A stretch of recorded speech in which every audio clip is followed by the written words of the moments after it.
नीचे से ऊपर तक इस मामले को दबाने का प्रयास किया है।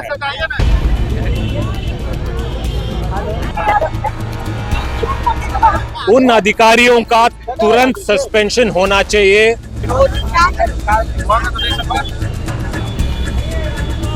एसआईटी का गठन, ये एसआईटी गठन हुई है। एसआईटी पर हमारा भरोसा नहीं है। एसआईटी दबाने के लिए होती है।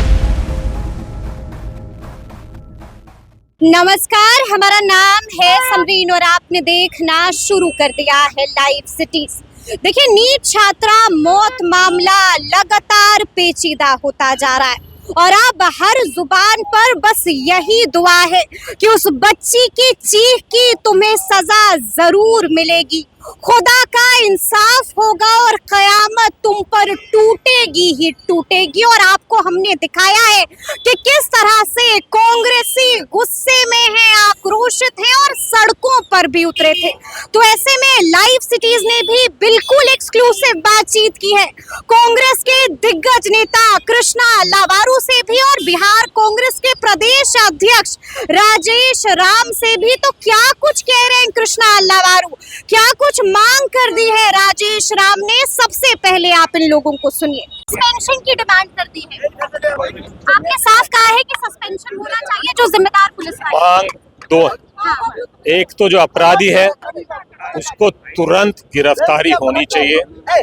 दूसरी मांग ये है कि जिन अधिकारियों ने नीचे से ऊपर तक इस मामले को दबाने का प्रयास किया है, उन अधिकारियों का तुरंत सस्पेंशन होना चाहिए और कानूनी कार्रवाई उन पे भी होनी चाहिए। ये दो मांग क्लियर है। तो फिर क्या कीजिएगा? ये आंदोलन जारी रहेगा। जनता की मांगों के लिए हम दोबारा सड़क पे हैं। दोबारा सड़क पर उतरिएगा? न्याय का मामला है, बिहार की जनता का मामला है, बिहार की सुरक्षा का मामला है, बिहार का सम्मान का मामला है और जब तक ये नहीं मिलेगा तब तक हम संघर्ष करेंगे। लगता है कि महिलाएं सुरक्षित नहीं है बिहार में? महिलाएं नहीं हैं, ये आप भी जानते हैं, हम भी जानते हैं, लेकिन सिर्फ महिलाएं ही नहीं, जनता सुरक्षित नहीं है। बिहार में अगर कोई सुरक्षित है तो वो गैंगस्टर है, क्रिमिनल है, रेपिस्ट है, मर्डरर है, माफिया है। अच्छा, आपको नहीं लगता है मधेपुरा में भी ये कांड हुआ है, उसके बाद खगड़िया में भी हमने देखा कि लगातार महिलाओं के साथ ऐसा लगातार हो रहा है और इसीलिए हो रहा है क्योंकि सरकार अपराधी को बचाने में लगी हुई है, जनता को और पीड़ितों को न्याय देने में नहीं लगी। मधेपुरा जाइएगा, खगड़िया कल खगड़िया जा रहे हैं। अच्छा, आपको लगता है कि विपक्ष को एक हो जाना चाहिए? सभी बात विपक्ष को एक हो जाना चाहिए? अब इस पूरे मामले में एसआईटी काम कर रही है, आपको लगता है कि एसआईटी बेहतरीन काम करेगा, बच्ची को इंसाफ मिल पाएगा?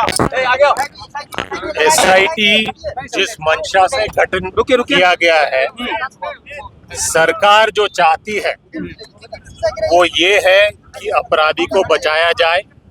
जिन पुलिस अधिकारियों ने काम नहीं किया, न्याय नहीं दिया, उनको बचाया जाए। उस काम को करने के लिए एसआईटी पूरी जोर से लग गई है। जनता और पीड़िता को न्याय देने में एसआईटी कोई काम नहीं करेगी। जब तक अपराधी को गिरफ्तार नहीं करते और जो पुलिस अधिकारी इस मामले को दबाना चाहते हैं उनकी सस्पेंशन नहीं होती, तब तक जनता को सरकार, प्रशासन, मुख्यमंत्री, गृह मंत्री पे विश्वास नहीं आएगा। एक आखिरी सवाल है, देखिए, राजेश राम जी है बातचीत के लिए। राजेश जी, सबसे पहले तो हम आपसे जानना चाहेंगे सड़कों पर उतरने से क्या? देखिए, सड़कों पर इसलिए उतरे कि यदि सड़क पर नहीं उतरते, मीडिया आगे नहीं आती, मीडिया नहीं आती तो एफआईआर अब तक नहीं। 3 दिन लगे। एसआईटी का गठन, ये एसआईटी गठन हुई है। एसआईटी पर हमारा भरोसा नहीं है। एसआईटी दबाने के लिए होता है और सरकार दबाती है ताकि पब्लिक में ये मैसेज चला जाए कि हम कुछ कर रहे हैं, लेकिन होगा नहीं। आने वाला समय में हम इंतजार करेंगे, 24 घंटे के इंतजार करेंगे, उसके बाद हम लोग क्या करेंगे? 24 घंटे बाद क्या कीजिएगा? 24 घंटे बाद क्या कीजिएगा? 24 घंटे के बाद हम लोग फिर अगली लड़ाई लड़ेंगे। देखिए, पूरे बिहार में आप आंकड़ा देख लीजिए, कोई भी थाने में जाएंगे, कोई भी थाना अध्यक्ष, कोई भी अपराधी घटित होता है उसका एफआईआर नहीं लेती।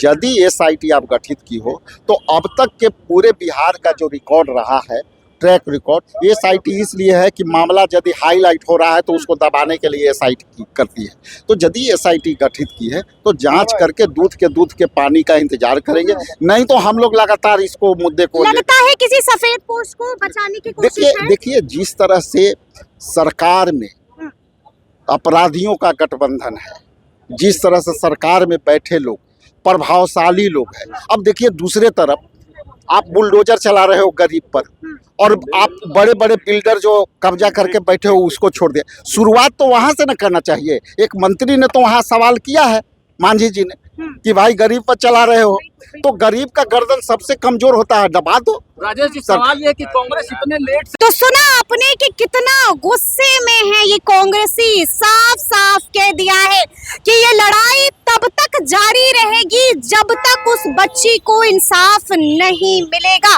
और क्या कुछ मांगे की हैं वो भी हमने आपको दिखाया है, तो अब देखना होगा कि आगे आगे इस मसले में क्या क्या होता है। तो फिर ये पूरी खबर, पूरी बातचीत और पूरा वीडियो आपको कैसा लगा है कमेंट करके हमें जरूर बताइएगा। तो ऐसे तमाम अपडेट्स के लिए बिल्कुल ऐसे ही हमारे साथ बने रहिएगा और देखते रहिएगा लाइव सिटीज। बहुत शुक्रिया।